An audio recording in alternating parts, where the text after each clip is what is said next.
Antonio is back on top once again. The Spurs are the 2014 NBA champions.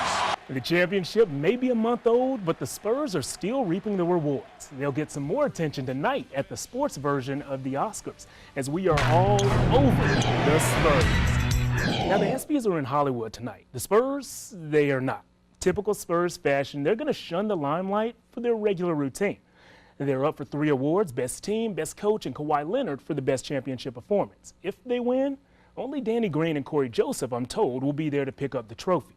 Now, we did learn some new details of Boris Diaw's next contract. It was a reported 3-year, $22 million deal, but ESPN now says it's 4 years and $28 million, although only $17 million is guaranteed. Now, Boris told us last week that the two sides had to find some middle ground. The Indiana Pacers, they lost one of their top players today. Lance Stevenson has signed with Michael Jordan's Charlotte Hornets. Stevenson helped the Pacers get to the Eastern Conference Finals, but today he signed a 3-year deal worth $27 million.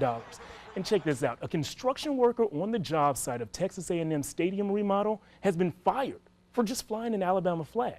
But that's not all. This photo hit the internet a couple of days ago, and it was first seen as a practical joke. However, there's more. Bobby Livingston was fired for flying the flag, and then it got a little disturbing when they checked his Facebook account. He had postings going all the way back to February, implying that his work at the remodel may put people in danger. Back in February, he said, "This stadium will never be ready for the season. I'm putting iron in backwards and wrong hole and everything." And then, if you ever attend a Texas A&M football game, do not sit in the northeast end zone. It was raining today, and I made 2 quote-unquote questionable welds. Officials are assuring fans that there are no issues with the safety of the stadium. Now, you can say what you want about Floyd Money Mayweather, but the champ, he knows how to promote a fight. And that's why he's the highest paid athlete on the planet.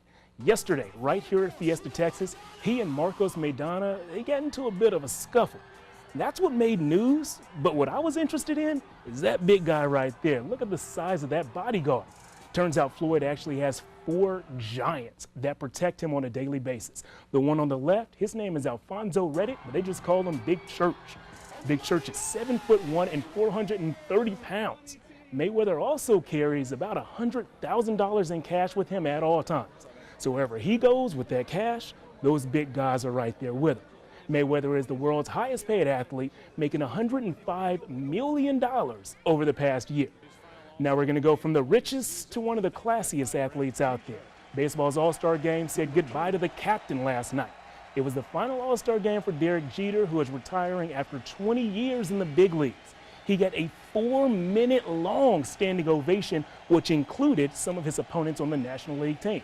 Jeter also went 2 for 2 and scored the game's first run, but there was some controversy. Some people think that Adam Wainwright threw him a couple of easy pitches, and that caused some to question the integrity of the game.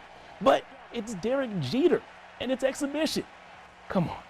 The American League got the win 5-3.